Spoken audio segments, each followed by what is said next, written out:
Au cours des 2 dernières décennies, la révolution industrielle a rebattu les cartes et modifié le comportement des consommateurs.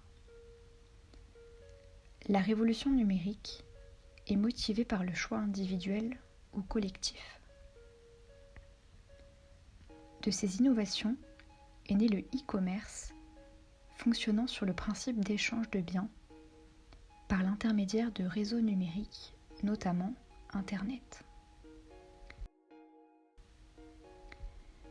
La Chine domine aujourd'hui le marché du e-commerce mondial. Une grande part est assurée par les Taobao Villages.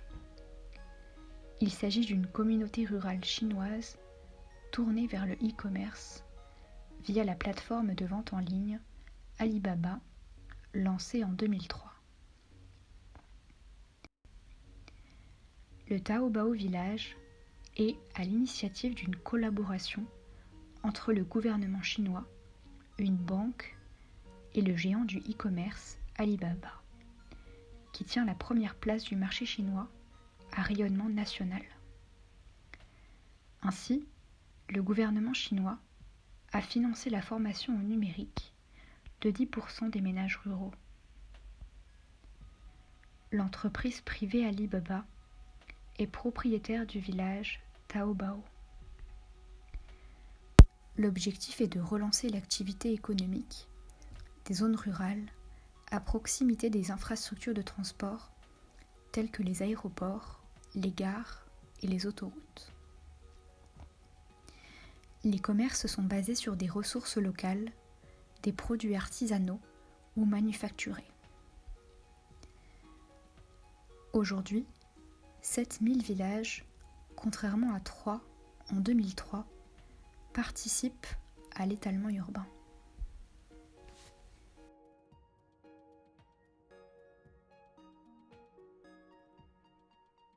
La France, qui elle fait face à une crise de l'agriculture et à un exode rural important, pourrait-elle bénéficier de ce système innovant ? Une plateforme numérique française peut-elle développer le même système qu'Alibaba ? En France, plus de 8 Français sur 10 font leurs achats sur Internet. Le e-commerce représentait 50 milliards d'euros en 2014 et aujourd'hui à la hauteur de 112,2 milliards d'euros.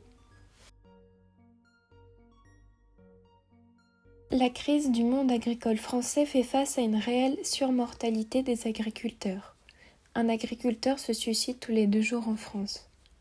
L'objectif de ce projet est de tendre la main à nos agriculteurs en redynamisant les campagnes via une plateforme numérique, mais également de mieux rémunérer l'agriculteur en favorisant des circuits courts et de proximité. La plateforme française Le Bon Coin semble s'y prêter. Pourquoi ? C'est une plateforme très utilisée par les Français. Chaque jour, 800 000 annonces sont déposées sur la plateforme, regroupant 20 millions de visiteurs par mois. L'application favorise de même des circuits de proximité. 90% des transactions se font en main propre. L'utilisation de la plateforme Le Bon Coin permettrait la diminution des transports et l'utilisation des emballages en valorisant le commerce de proximité avec les agriculteurs.